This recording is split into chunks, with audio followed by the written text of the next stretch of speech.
Assalamualaikum warahmatullahi wabarakatuh. Perkenalkan, nama saya Syarifah Alawiyah. Di sini saya akan menjawab beberapa pertanyaan dalam dasar-dasar pendidikan.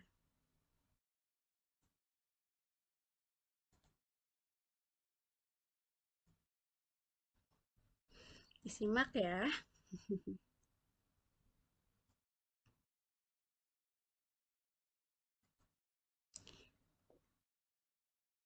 Macam-macam alat-alat pendidikan. Yang pertama, pembiasaan. Pembiasaan adalah salah satu alat pendidikan yang penting sekali, terutama untuk anak-anak yang masih kecil. Oleh karena itu, sebagai permulaan dan sebagai pangkal pendidikan, pembiasaan merupakan alat satu-satunya. Sejak dilahirkan, anak harus dilatih dengan kebiasaan-kebiasaan dan perbuatan-perbuatan yang baik, seperti dimandikan dan ditidurkan pada waktu tertentu, diberi makan dengan teratur, dan sebagainya. Pembiasaan yang baik penting bagi pembentukan watak anak-anak dan juga akan terus berpengaruh kepada anak itu di hari tua. Menanamkan kebiasaan kepada anak-anak adalah sukar dan kadang-kadang memakan waktu yang lama. Akan tetapi, segala sesuatu yang telah menjadi kebiasaan sukar, pula kita ubah. Maka dari itu lebih baik kita menjaga anak-anak kita supaya mempunyai kebiasaan-kebiasaan yang baik. Jadi, sejak dini harus diajarkan yang baik agar saat dia tumbuh nanti menjadi anak yang baik juga. Dua, pengawasan. Pengawasan itu penting sekali dalam mendidik anak-anak. Tanpa pengawasan berarti membiarkan anak berbuat sekehendaknya atau seenaknya sendiri. Anak tidak akan dapat membedakan yang baik dan yang buruk. Tidak mengetahui mana yang seharusnya dihindari atau tidak senonoh, dan mana yang boleh dan harus dilaksanakan, mana yang membahayakan dan mana yang tidak. Pengawasan itu dilakukan pendidik dengan mengingat usia anak-anak yang masih kecil, membutuhkan pengawasan membutuhkan pengawasan. Dalam hal ini harus ada perbandingan antara pengawasan dan kebebasan. Tujuan mendidik adalah membentuk anak supaya akhirnya dapat berdiri sendiri dan tanggung jawab sendiri atas perbuatannya sendiri. Perbuatannya mendidik ke arah kebebasan. 3. Perintah. Tiap-tiap perintah dan peraturan dalam pendidikan mengandung norma kesusilaan, jadi bersifat memberi atau mengandung tujuan ke arah perbuatan susila. Tentu saja suatu perintah atau aturan itu dapat mudah ditaati oleh anak-anak jika pendidik sendiri menaati dan hidup menurut peraturan-peraturan itu. Jika ada yang harus dilakukan oleh anak-anak itu, sebenarnya sudah memiliki dan menjadi pedoman pula bagi hidup si pendidik. Seorang guru yang selalu datang terlambat dalam mengajar tidak mungkin ditaati perintahnya supaya anak-anaknya datang tepat pada waktunya. Gurunya aja terlambat, masa anak-anaknya enggak? Tidak mungkin suatu aturan sekolah ditaati oleh murid-murid jika guru sendiri tidak mematuhi peraturan yang telah dibuatnya. Supaya perintah-perintah yang diincarkan oleh si pendidik terhadap anak didiknya dapat ditaati, sehingga mendapat dicapai apa yang dimaksud. Hendaklah hendak perintah-perintah itu hendaklah terang dan singkat, disesuaikan dengan keadaan dan umur anak, janganlah terlalu banyak dan berlebihan. 4. Larangan. Larangan itu biasanya kita keluarkan jika anak melakukan sesuatu yang tidak baik, yang merugikan, atau yang dapat membahayakan dirinya.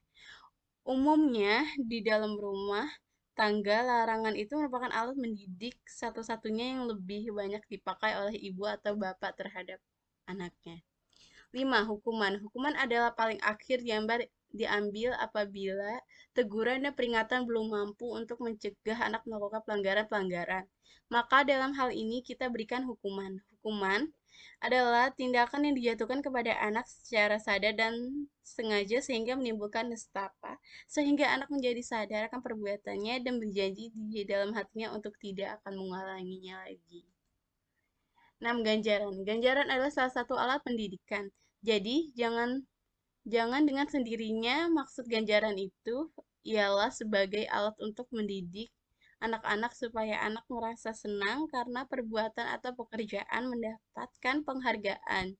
Jadi, maksud ganjaran itu yang penting bukan hasil yang dicapai seorang anak, melainkan dengan hasil yang telah dicapai anak itu. Pendidik tujuan membentuk kata hati, dan kemauan yang lebih baik dan lebih keras pada anak itu. 7. Hadiah atau pujian.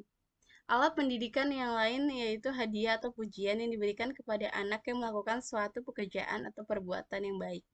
Hadiah juga memberikan motivasi kepada anak agar selalu menjaga sifat dan perbuatannya. 8. Keteladanan. Keteladanan perlu juga dalam mendidik anak, dengan begitu anak dapat meniru dan meneladani seseorang dalam berbuat. Di dalam kehidupan keluarga, yang menjadi keteladannya adalah kedua orang tua atau juga saudaranya, sedangkan di sekolah guru juga bisa menjadi teladannya.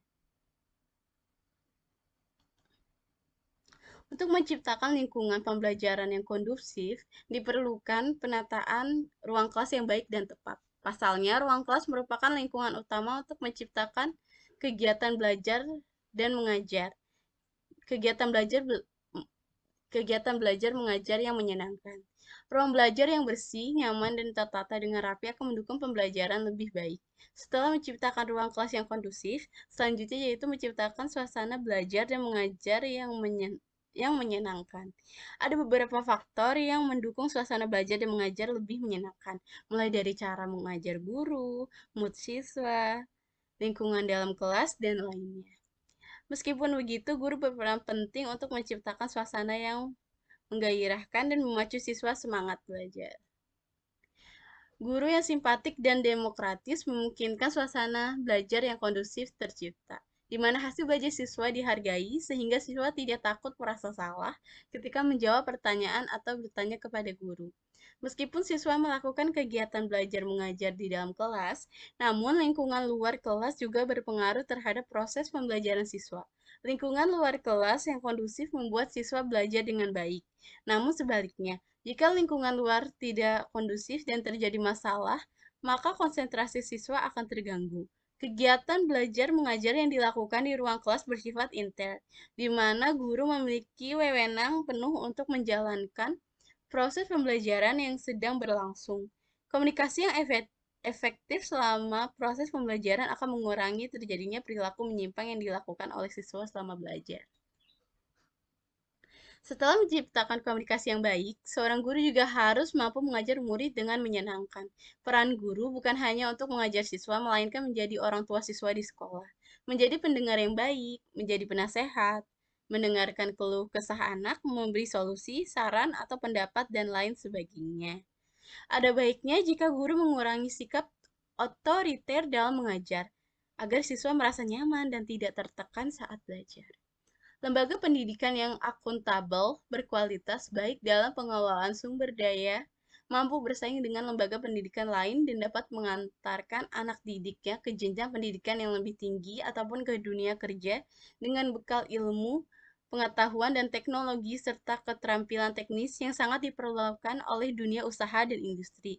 Lembaga seperti ini merupakan lembaga pendidikan yang diminati masyarakat dan lembaga pendidikan yang baik dan bermutu.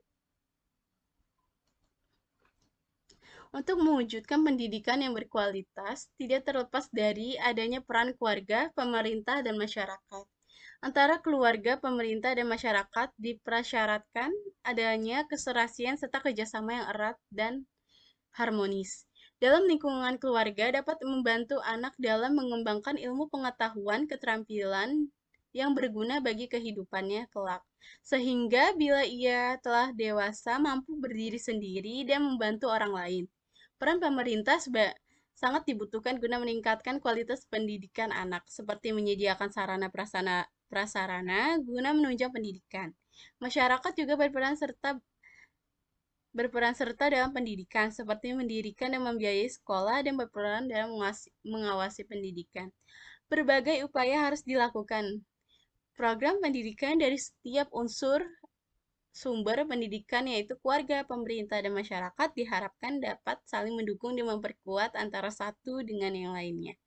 Dengan masing-masing peran yang dilakukan dengan baik oleh keluarga, pemerintah, ataupun masyarakat dalam pendidikan, maka akan memberi peluang besar mewujudkan sumber daya manusia terdidik yang bermutu.